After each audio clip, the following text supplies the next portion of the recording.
Hello mga ante! Samahan niyo ako mga ante sa pag-prepare ng hapunan namin. Pag galing work, hindi na ako nakapagbihis. Inaayos ko na agad yung lulutuin ko kasi gawang gabi na ako nakalabas. Nag-fly rin kasi kami ng kasama ko kasi gawang may event kami. Yung event namin is yung laboratory. Wala nang pahi-pahinga tong mga ante kasi gawang gabi na rin. Kung mamaya pa ako magluto, baka tatama rin na ako kung magpahinga muna ako. Kaya tinutuloy-tuloy ko na. At saka simple at saka madali lang naman tong lulutuin ko mga ante. So ayun na nga, balik na tayo sa video. Naghiwa lang ako ng sibuyas, bawang at saka siling green. Tapos nagpainit ako ng kawali, tapos nung uminit na yung kawali, nilagay ko na yung margarine, tapos ginisa ko na yung bawang at saka sibuyas. Magluto pala ako ante ng adobong paa ng manok. Alam niyo ba mga ante, isa to sa gusto kong ulam yung paa ng manok kasi gawa ngang may collagen. Itong nakarang araw kasi mga ante, sumasakit yung tuhod ko, yung kanang tuhod ko. Nagkaubusan na ng collagen sa store, kaya itong paa na lang ng manok ang pakpakin ko. Tapos ayoko pang uminom ng pain reliever. Imbis yung pain reliever ang inumin ko, ito na lang paa ng manok ang papakin ko, o di ba? Bukod sa busog na ako, healthy pa.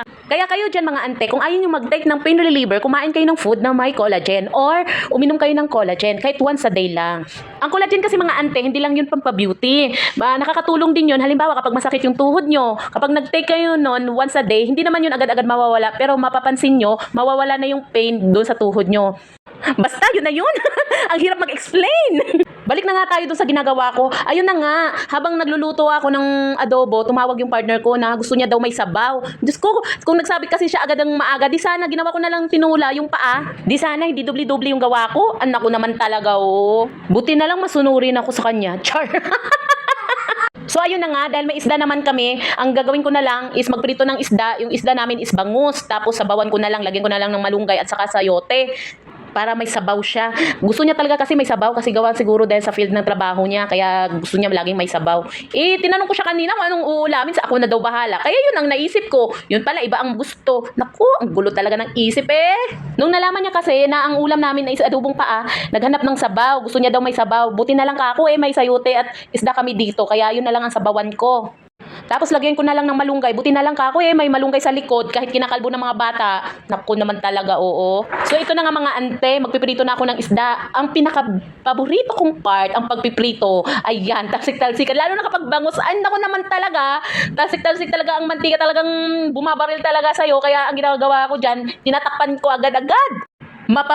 Ka talaga kapag natatamaan ka ng mantika. Bakit kasi ganun kapag prito? Nangaaway yung mantika. Pwede bang hindi sila mang-away, di ba?